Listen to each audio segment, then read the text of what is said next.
अस्सलाम वालेकुम दोस्तों। वसीम राजपूत लाल आइज़ ऑनलाइन में हाज़िर खिदमत है। आज का जो टॉपिक है दोस्तों वो है, अगर कोई शख्स सरकारी जगह पर काबज़ है तो उस सूरत में अदालत उसको क्या दाद रसी दे सकती है। आया कि वो अदालत से उस ज़मीन के बारे में गवर्नमेंट के ख़िलाफ़ स्टे वगैरह ले सकता है या का अपने नाम प्रॉपर्टी कर सकता है या नहीं। इस बारे में हम एक सुप्रीम कोर्ट ऑफ पाकिस्तान की जजमेंट उसका भी हवाला देंगे।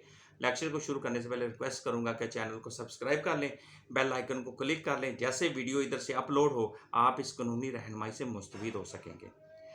दोस्तों, जितने भी मैं लेक्चर देता हूँ एक रिक्वेस्ट करूँगा उनको शेयर किया करें, ताकि बेतहाशा लोग इस तरह के मुश्किलात में पड़े हैं तो वो लेक्चर को आगे सदका जारिया समझ करके आगे शेयर करें, ताकि ये खिदमत खलक है, ताकि मज़ीद लोग इस कानूनी रहनुमाई से मुस्तफ़ीद हों।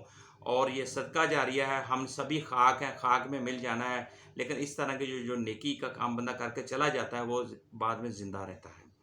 सरकार की ज़मीन पर काबज़ होना और बाद में गवर्नमेंट के खिलाफ वो चला जाता है, स्टे ऑर्डर लेता है, तो इस किस्म का वो स्टे का हकदार नहीं है। यानी कि सरकार की ज़मीन पर काबज़ शख्स को अदालत स्टे ऑर्डर जारी नहीं कर सकती, हुक्म इम्तनाही जारी नहीं कर सकती। ऐसी प्रॉपर्टी जो शख्स गवर्नमेंट की जगह पर नाजायज़ काबज़ है, बाद में वो अदालत से उसका स्टे ऑर्डर लेती है, तो ऐसा करना नाजायज़ है।